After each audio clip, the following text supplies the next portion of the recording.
So Jennifer, is it possible to become a successful transaction coordinator without having any organizational skills? No. No. That's probably something that if you are not an organized person, it is not the field for you for sure. So someone who has the passion and to not shatter their dreams by hearing this, yeah. What advice would you give to them? Oh, wow. Consider another field? No, okay.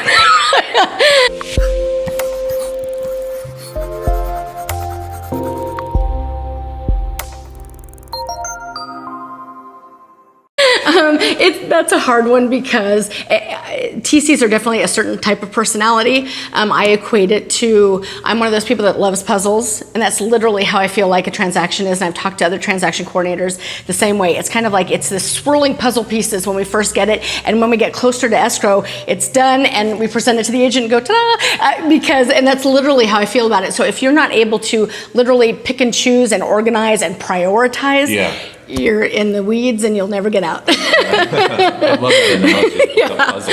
Yeah, I can see that. Mm-hmm. It really is like that, and I enjoy it like that. So anyway, but yeah, organizational and communication are probably the two keys. So if you're not really into those, then some other field I'm sure will be great for you. Welcome to Behind the Real Estate. I am your host, Paul Ponitkoff. I interview real estate agents so we can hear their real stories. Many of the stories that we're going to hear on the show will not be found in a real estate practice book. We can learn a lot from other real estate agents and their mistakes and find the value and the education within their stories. I'd like to introduce my next guest, the lovely Mrs. Jennifer Nemeyer with Engel Volkers. Jennifer, hello. It is a pleasure to have you. Welcome to the show. Thank you so much for having me. So, how about giving us a brief overview of how you got or became a transaction coordinator? Sure. So in 1998, my husband and I both got out of the military and came back to Northern California, which is where I'm from. And my sister-in-law was working at a new real estate company in Sonoma that was purchased by a couple in Southern California. And I guess transaction coordination was starting to really build there. So purchasing the real estate company up here, they wanted to incorporate that. Of course, in 1999, none of us knew what transaction coordination was, but I liked it and it appealed to what I had done in the military. And so I jumped right in with both feet. They got me with a real estate attorney who I spent 2 days with, which was fabulous and scary at the same time.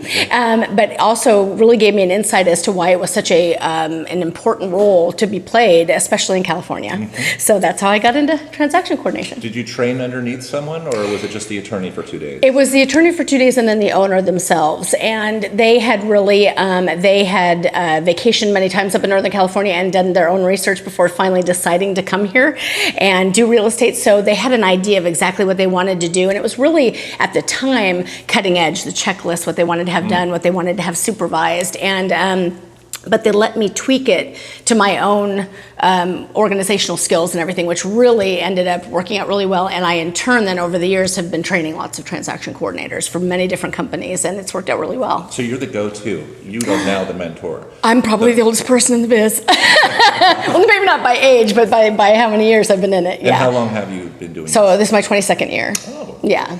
So I've been doing it a really long time and going through real estate and it's ups, downs. 2009 when things exploded, I thought I was going to change jobs because that was a bit much with all the bank requirements. That was a lot, and a lot of the agents had to, change how they did business. So it's always changing, but that's part of why I like it as well. It's never the same. Mm-hmm. So I really enjoy it. So Jennifer, what does transaction coordinating bring to a real estate agent? I think that it's another teammate. Real estate agents have so much going on just being a real estate agent that sometimes the paperwork can be just an additional thing that burdens them. And quite frankly, you guys have to deal with the clients and the negotiations and the things that come up with those types of things. So the paperwork becomes kind of secondary, which unfortunately being in California, it can't. And so we have to stay diligent on that. And because of that, that's why I have a job. I feel like it's another person, another set of eyes on your paperwork, an alarm clock for first and foremost, I think an alarm clock when you need things done and things are coming up due because you've got so many things going on. It's nice to have somebody go, hey, tomorrow, Wednesday, you need to get this done.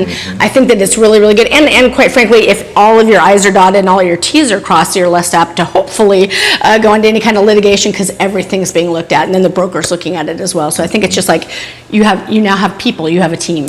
I always feel more comfortable just, knowing there's that extra set of eyes Sure. and compliance. Right, absolutely. It's huge.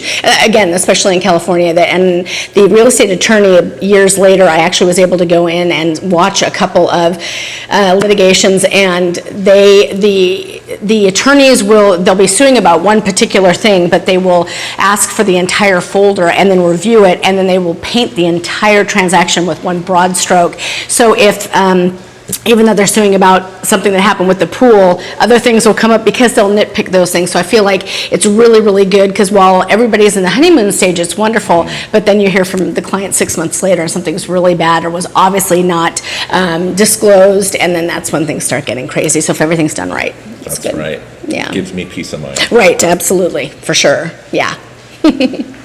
So Jennifer, what are the positives and negatives a new transaction coordinator can expect? Positives definitely is working with the agents. I love working with all the different personalities, all the different properties. We get exposed to everything, and I really, really enjoy that aspect of it. And again, being part of a team is a really positive thing for me, because the agent and I are navigating things together, and it's, again, really nice. The negatives can be when there's a breakdown in communication, I think happens sometimes. Between the agent and also the client and I. So that is when things can start to slide or go by the wayside. So communication can be one of those things that if the agent's a great communicator, then great. If not, it can be a struggle. A derailment? Oh, big time, yeah. And delays things for days, and that can start, warranting problems. So anyway, but overall, I think it's the whole team aspect that I really, really enjoy, the whole working with the agents and the properties. What would you say your biggest pet peeve is about what an agent does or does not do with a file? The biggest one that causes the most difficulties is when the agent doesn't spend the time to sit down with the client seller, mostly, with regard to the TDS and the SPQ, the seller property questionnaire. Those are the two most litigated documents. They're also the ones that are the most informational. That's the most information the buyer is going to obtain of the property, other than the inspections themselves. And if they're not done thoroughly, or the agent knows there's things about the property, and then they look at the forms and don't realize that some things were omitted, because as every agent knows, disclose all the time. When in doubt, disclose. Oh gosh, that's so true. I can't even begin to tell you. So anyway, so it's really taking the time to complete the forms that need to be filled out by the seller completely, because as long as I've got those two, the rest, it just kind of flows, and it starts, if all the paperwork is done correctly, it just starts the transaction off on the right foot, and it just flows from there. Right. So that would probably be my biggest pet peeve. I always tell my sellers, fill this out as complete as you can. Right. The more you put, the better. Right. Because if this ever ends up in court, God forbid, Right. then one of the first things the attorneys and judge will look at is the SPQ and the TDS. Yeah. Did you disclose? Right. Did the buyer sign off? This is Right. a protection for you. Right. The more, the better. Absolutely. And the other thing too is that there are wonderful technological advances that have happened just in recent years. Things like Glide, which is another a program that allows the seller to complete things online, and it's really good. It does prompt the seller, should they answer in the affirmative. It'll ask them to give a little bit more information. But again, like you said, it's important for the agent to then look at it and go, "That's great, but you also mentioned this to me," and add more if necessary. But there's definitely things that are streamlined that work out really well, that are advantages for the clients, because they can do it online, and it's a lot more streamlined, but it still needs to be reviewed. So Jennifer, how do you handle stressful overload when you have a pile of files on your desk? That is a really great question, because it happens a lot, because things are booming, which is great. But I find that if I'm feeling a little overwhelmed, but I have things prioritized, stepping away from the computer, even for the afternoon, and coming back at it is really important, because I'm looking at it with a fresh set of eyes, instead of realizing how much there is that's going on. So because I can have upwards of 50 or more transactions going at the same time, and that can be a lot to juggle. And in order to do it well, I feel like you sometimes just have to take the dog for a walk. That's a lot. That's an underestimated power. It's true. Yeah. It really is, to clear the air. Yeah. It really is a power to step away. Yes, absolutely. Which I'm sure you guys do as agents as as well. Some days you just have to take the afternoon and go, I'm not answering my phone or whatever. Ultimate meltdown, burnout. Exactly. Just lead to, disconnect for a little while. Absolutely. Couldn't agree with you more. Yeah, absolutely. So Jennifer, what advice would you give to a brand new transaction coordinator in their first year? Right. Very first, I would say, is definitely mentor with another transaction coordinator. Somebody who has probably been in a little while is a great asset, because again, they'll be able to really go over with you. If you're seeing this, it should instigate you asking this, because again, the agent is relying on you to be the details. So often we find things that are checked or not checked in a contract that will then have ramifications that may or may have not been addressed when it was negotiated. So you're being there for your agent, really, is saying, hey, did you notice that this was checked or not checked, and do you want to address that, or we're going to have to send an addendum or whatever. So I always tell TCs to mentor with another TC, get a few transactions under their belt, and then they'll feel a lot better about going on, because every transaction is different. And over time, you probably learn with each file where and what to look for. Exactly. And because there's so many different contracts and things, I've done wineries and commercial and real estate, mobile home and regular real estate. I mean, so each contract has its own things, each disclosures do.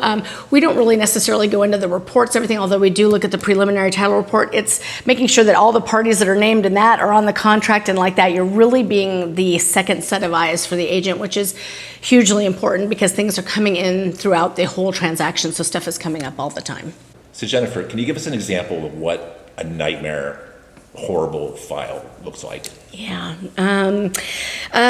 probably when every time there's a communication breakdown between usually the agent and the client, that tends to be the downfall, and it has a snowball effect to the whole transaction, I would have to say. My nephew's in real estate, and I told him starting out, I said, communication is your absolute must. And I feel like even now in today's world, like when we're standing in line at the pharmacy or something, if the person behind the counter were just to say, I see you, I'll be with you in 5 minutes, brings you down. Right. So I feel like that's such an important thing to do in real estate, as well as like, I don't know the answer. Any service oriented. Yes. Mm-hmm. And especially when the clients, I should say, will sometimes come to me and ask me questions that are definitely the agent. And I will try to hop right on and go, I'm not really sure, but I know Paul will know. So let me forward this email to him, boom. And then at least I feel like somebody's looking at it. Mm-hmm. And I feel like when that starts to break down is when some really bad things happen. And some of the emails I see, I just have to kind of file them, because it just starts getting really ugly, to be honest. And emotions are so heightened. Oh gosh, because this is their biggest purchase or sale. I mean, this is huge. Exactly. Yeah. So I feel like that I've seen that, and I've also seen it be turned around as well by handling a situation or having really good problem solving skills. Sometimes, and it's not solving the entire problem, but by just trying to negate some of the situations can bring people down, because they're having things in their own lives as well as doing this transaction. We all have to be a little bit aware of that. Well, I think a good agent will set expectations. Absolutely. Kind of project the trajectory. Absolutely. In the best cases and worst cases. Of absolutely. What we could expect. And I appreciate when an agent will do an introduction of me to them. Here's my teammate, and then I will hop on board, and then they feel like they have somebody they can get a hold of. And like I said, I'm in front of my computer, so even if I know that you're on this, I'd never answer something without having the agent CC'd on it, just so they know that there's been a touch. Because like I said, again, if they feel like the day is gone, even it can get contentious, and it's always good to have somebody on your corner saying, we're on it, we will find out and get back to you. Is there something that you would change in the industry? Like, if all realtors could just do this one thing, it would make the whole file work out so much smoother. Wow. If you could speak to every real estate agent Every real estate agent. Oh. Agents, just do this, would you? I would say, listen to your TC. I would probably say, gosh, that's a really hard one, because when it comes to the paperwork, if the agents would work as actively with the TC in getting that, whether you're the buyer or the seller, if you'll work with the TC in getting that stuff done timely, I think that would be great. Sometimes we're kind of left out of conversations or situations. And then also I will find out that things have gone completely south and we haven't been told. So communication with your TC is really great, because I literally had that happen where the average file, just for TC and anybody who's interested, when we open a file and you give us a contract, it takes us an hour to an hour and a half to open it. So that's researching the file, seeing if there's any documents in MLS, finding out if there's an HOA, who that is, when was it built, what disclosures we need, and get the timeline drafted, get it put in the system. I mean, there's all these things that happen. And so if I'm spending an hour and a half on doing that and I send it out and then it's gone south that night and you don't tell me the next morning and I start putting the disclosures together, there's another hour and a half. So again, we're always trying to do things in a really timely fashion. And be proactive as well. Oh, please. Yeah, absolutely. So I think that if again, like I said, communication is so key, but that would probably be the one thing, be in communication with their TC and bring them on board and CC them on everything so we can kind of see the tone of how things are going. It'll usually instigate us to email you directly and go, what's happening? Do you need me to back off? And it works. And then we become a better asset to you as well. A word to the realtors. You heard it here. Yes. Communication is absolutely key to your TC. Yes. We're a wonderful asset when we know what's going on. When we don't, it's, yeah. They're on your side. Yes. Oh, absolutely. So how should a real estate agent go about identifying or looking for the right TC to work with? Sure. The best way is within their own sphere. Ask the other agents who they're working with and who they like working with. Just like everybody else, each TC has their own personality and way of doing things, and each agent needs either somebody really proactive in doing everything for them or reminding them to do it. They like to be center, and that's fine. Most TCs are so flexible in that regard. So I would say ask, and then also don't be afraid to try one out. I mean, if you hear the name, try it out, sit down with them, say, I heard your name, and then let them know what you expect. It's as useful to us as anything else. I want to know how you do business, and I have literally multiple drafts of timelines because the way that they want it to be looked at, or I send it to the agent first and they send it to their client. However that works, it can be just huge. Again, just somebody just constantly reminding you as things are going. So I always tell people, try it. You'll probably be amazed at how much of the small minutia of things that happen with regard to the paperwork you won't have to worry about if you have someone doing it for you. Yeah, it's an important thing. Jennifer, it was such a pleasure for you to come and share your TC experience. Thank you so much. Thank you for coming. Thank you so much for having me. I appreciate it. Thank you for watching another episode of Behind the Real Estate. If you have questions that you would like me to ask in upcoming interviews, please leave in the comment section below. Also, don't forget to hit the like and the subscribe button, as well as the notification bell, so you don't miss the latest interview. Thank you.